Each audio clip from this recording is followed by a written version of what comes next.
Vamos conversar com o Leandro Fortes um pouquinho sobre essas notícias? Oi, Leandro, como você está? Tudo bem por aí? Tudo ótimo, e você? Tudo certo também, Leandro. É, mais ou menos, né? Porque a gente fala mais uma vez, mais um ano, são 4 anos já falando sobre o assassinato de Marielle Franco, né? E sempre com muita indignação. É isso, são sempre, sempre com esse sentimento de que as investigações não avançaram, a gente não sabe quem são os mandantes desse crime, e a gente não sabe, não sabemos na prática, né? Na teoria até dá para saber quem são os interessados nessas mortes, né? Na morte da Marielle, principalmente. Que você traz como reflexão em relação a essa data tão importante que tem que ser lembrada todo ano? Assim, eu vejo essa contagem que acontece nas redes sociais, inclusive, de há quantos dias esse assassinato não foi desvendado, né? Não obteve resposta. Mas é isso, a gente tem que lembrar todo ano com muita indignação e cobrar a resposta mais uma vez. Thalita, eu não conhecia a Marielle, né? Sabia muito, já tinha ouvido falar e tal. Depois que ela foi assassinada, e aí eu comecei a ver muito noticiário, vi muitos vídeos dela e tal, e eu fiquei impressionado. Assim, era uma mulher incrível, era uma mulher incrível. Inteligente, culta, corajosa e tal. Não é à toa que essa gente precisou assassiná-la para calá-la, né? Porque tem muitas maneiras de você calar alguém. Mas eu acho que uma mulher como ela, por tudo que eu aprendi sobre Marielle esses últimos anos, eu entendi perfeitamente por que precisaram assassiná-la. Não haveria como essa gente, né, essa gangue, esses milicianos do Rio de Janeiro, que é uma gente violenta, né, iletrada, estúpida, ligada à extrema-direita, não teriam como calá-la. E ela, no Rio de Janeiro, ela era uma voz imprescindível, porque tinha uma coragem muito além da coragem tal qual a gente encara como gente comum, né? Era uma coragem fora do comum. Então precisaram calá-la. Esses 4 anos, desses 4 anos já mudaram 5 delegados e já mudaram 3 vezes a equipe da promotoria pública. A gravidade dessa informação não é só o fato de que estão mudando para poder blindar os investigados. É que toda vez que você faz uma mudança como essa, tanto de delegado como principalmente da equipe de promotoria pública, do Ministério Público, você zera o caso. Sim. Você cria uma solução de continuidade muito grave, você obriga que tudo comece do zero de novo, e você começa a protelar as coisas indefinitivamente, você vai perdendo testemunhas, documentos, enfim, é um crime dentro do crime. E é um crime perpetrado pelo sistema judicial. O próprio sistema judicial, num processo muito perverso de metalinguagem, ele produz essas engrenagens, essas ferramentas e muda as suas próprias narrativas. É uma coisa que só funciona num lugar tomado pelo crime organizado, dominado pelo crime organizado e que tem como principal defensor, como principal representante o presidente da República, Jair Bolsonaro. Esses 4 anos são 4 anos de tentativa de esquecimento desse crime brutal, porque ele não está sendo investigado por conta de um processo muito claro, claro para todos nós, tá? De travamento dessa investigação, porque elas sempre tocam, elas sempre tangenciam, elas sempre encostam na família Bolsonaro. Lembrando que o fator central do assassínio em si se chamava Capitão Adriano Nóbrega. Era o chefe do escritório do crime, que era o escritório do crime era a central que produzia os achaques, as chantagens, as torturas e os assassinatos da milícia no Rio de Janeiro. O chefe desse escritório de crime chamava-se Capitão Anderson Nóbrega e toda a família dele, ou parte da família dele, estava trabalhando no gabinete do então deputado Flávio Bolsonaro, na Assembleia Legislativa do Rio de Janeiro.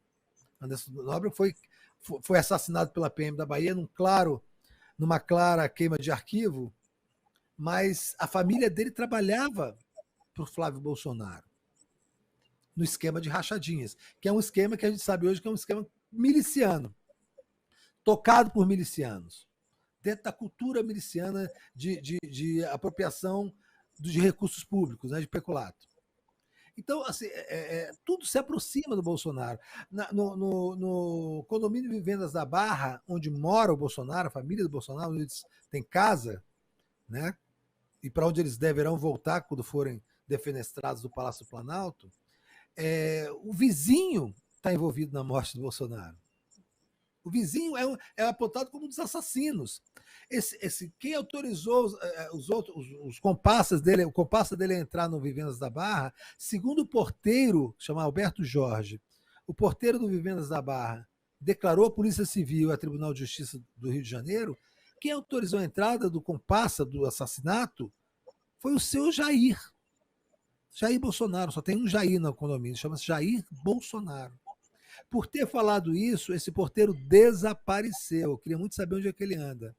Mas o senhor Sérgio Moro, quando era ministro da Justiça, utilizou o aparato da Polícia Federal para fugir da competência da Polícia Federal, que é a Polícia Judiciária da União, não tem nada a ver com essa investigação, para intimidar esse porteiro e forçá-lo a dizer que ele estava mentindo. Depois esse cara sumiu. Então, enquanto o Bolsonaro for presidente, nós não temos chance e nem devemos alimentar ingenuamente essa esperança de que esse caso será solucionado, porque todo o sistema está travado pela estrutura de poder do Palácio do Planalto, pelo poder do presidente da República e suas relações pessoais e institucionais com o sistema judicial e com os agentes de direito que fazem parte dele. Então vai ser preciso primeiro se retirar essa escória do poder, e essa escória fora do poder, você se vai poder intervir a favor da justiça e levar essa investigação adiante. Até lá, a gente vai ficar sempre se perguntando quem matou e principalmente quem mandou matar Marielle Franco e Anderson Gomes no Rio de Janeiro, em 14 de março de 2018. Perfeito. Sabe, Leandro, que você trouxe esse relato, né? Não conhecia a Marielle antes do assassinato. Eu também não conhecia, né? E eu tomei conhecimento do assassinato dela, eu estava de licença maternidade. Foi bem no período que meu filho estava com 3 meses, né? Eu estava amamentando à noite, acordava a madrugada toda assim para amamentar. E eu lembro que eu passei a noite chorando, porque eu ficava vendo aquelas notícias, e daí tudo isso foi acontecendo ali durante fim de noite e madrugada, né? E daí eu passei a noite, lembro, ficou marcado para mim, amamentando e chorando essa morte, porque eu passei a conhecer quem era a Marielle também, até então eu não conhecia. E daí tomei conhecimento da história dela, de todas as batalhas que ela travou, como você disse, com muita coragem, uma coragem fora do normal, de fato. E passei a conhecer essa mulher tão brava e corajosa que ela foi. Eu recebi uma mensagem super interessante da Valdinês Baiana. Ela falou assim: ó, ontem fizemos um ato pró-Marielle na Praça da ONU em Genebra. Somos a semente de Marielle. E nesses 4 anos, acho que a gente tem mostrado muito, né? Como Marielle foi semente de fato, como ela guiou novas lideranças, mulheres negras, nessa batalha que ela também travava ali nas ações cotidianas dela. Então, de fato, a memória dela nunca vai ser deixada, nunca vai ser esquecida, e ela influenciou toda uma geração, eu imagino. Mas a gente preferia ela viva aqui, né? A gente queria essa evolução na política, mas com ela também. Mas, assim, engraçado que eu acho que Marielle Franco, por muito tempo, ela exercia no Rio de Janeiro, na política do Rio de Janeiro, especificamente na Câmara de Vereadores, um papel de representatividade identitária. Era mulher negra, sim, lésbica, e falava pelos favelados do Rio de Janeiro, falava, enfim, pelos oprimidos do Rio de Janeiro no seu sentido mais amplo: mulher, negra, homossexual, pobre. Né? O combo perfeito, digamos assim, para virar um alvo do que há de mais podre e mais violento na política brasileira. Depois de morta, Marielle passou a representar pessoas como eu. Né? Até então, eu nunca estive no universo de representatividade de Marielle. Nunca, nunca. Nem de longe. Nem homem branco, cis, hétero, classe média, entendeu? Intelectualoide de redes sociais. Enfim, nunca tive. E, de repente, Marielle passou a me representar. Assim, eu vejo hoje Marielle como uma representação minha. Né? Eu quero saber quem matou, porque eu preciso saber quem matou uma pessoa que me representava sem que eu soubesse. E ela passou, depois de morta, a ter um poder ainda maior nessa representatividade.